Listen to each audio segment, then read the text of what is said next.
Hi, I'm Jay, and today on Jay's World Kitchen, we're making Dutch pancakes.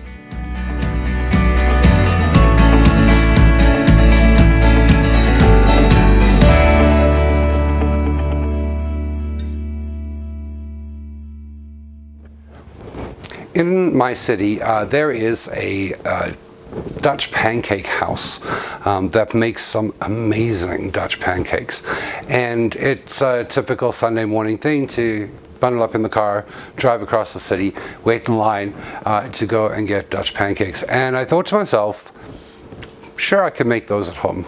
So I tried, and I found a couple of recipes, and I've tried a bunch of different methods, and this is the one that works best for me.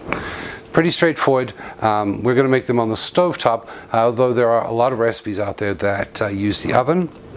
And you can do this in a cast iron, but today I'm going to just be using a regular non-stick 8-inch pan to fry them. So I like to make my batter in a pouring jug because I find that it's a lot easier when I'm working on the stove.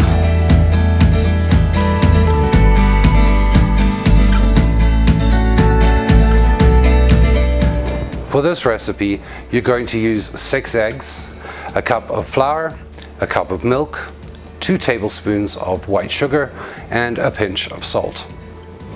Now that's the basic batter, and with that you can do all kinds of toppings.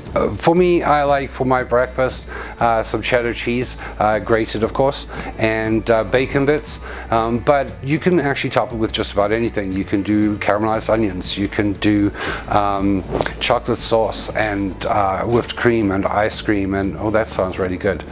We'll have to try that next time. But anyway, your batter is your basis, and this is the method that I use for simple ones with grated cheddar cheese and bacon bits.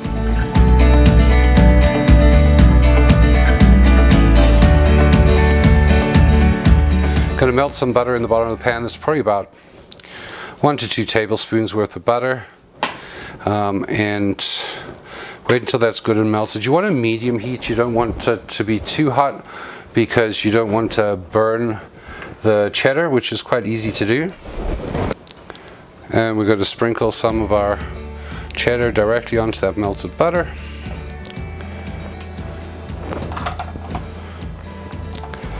Let that just start to melt.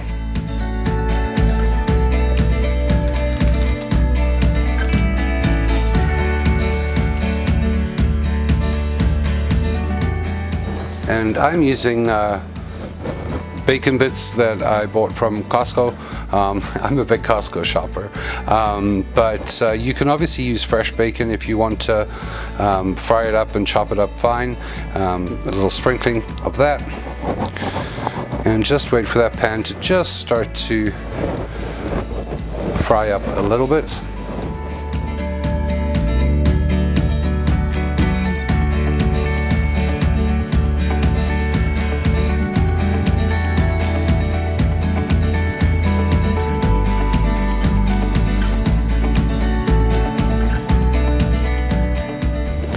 And once that cheese has started to melt, you're going to pour in your batter. I usually try and make sure it goes all the way around the sides first, and then sort of fill in the middle. It's going to mix up your cheese into the batter, but yeah, that's okay. You may want to swirl your pan a bit if it's not too even. And basically this batch is usually enough for about 4 people, unless you're like me. I like a couple extra, so quite often I will have 2 because they're delicious. Once you got your batter poured in, you can add some more bacon to the other side, to the top side, and some more cheddar cheese if you're doing bacon cheddar. Now of course, if you're doing any other toppings that you don't want sort of incorporated, so like I was talking about the Black Forest version that the restaurant that I go to makes, you just do just the batter by itself, just fry it up with some butter, and then put your toppings on after, because you don't particularly want to fry chocolate. It's really important to make sure that your heat is not too high, because you don't want to burn the bottom, and that cheddar can burn underneath. So you want to make sure that it's at a medium heat. And once you can sort of see the edges starting to go dry, you can sort of just go around the edge with a spatula to make sure that you are not stuck to the sides, and it really shouldn't be with the butter and the oil from the cheese. And just like doing regular pancakes, you'll notice the top will start to sort of dry out a little bit, and once it has, that's when you can get your spatula right under there and flip it around. Once you've flipped it around, just a few minutes on the top side. Basically what you're trying to do is you're just trying to make sure that all the batter is cooked and that the cheese is sort of crisping up a little bit, because that's the best part of this particular recipe.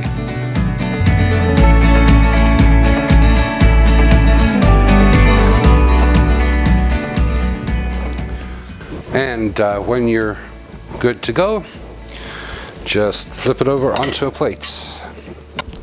And now we have to taste it. So a nice, quick and easy meal. And like I say, the toppings are already your choice, but let's go ahead and taste how this is. And I do love the crunch of the cheese when you sort of cut into it there, and you can leave it go a little bit longer. You can add as much cheese as you like to, and I'm a big fan of cheese, and I certainly like bacon, so. Oh, that is so good.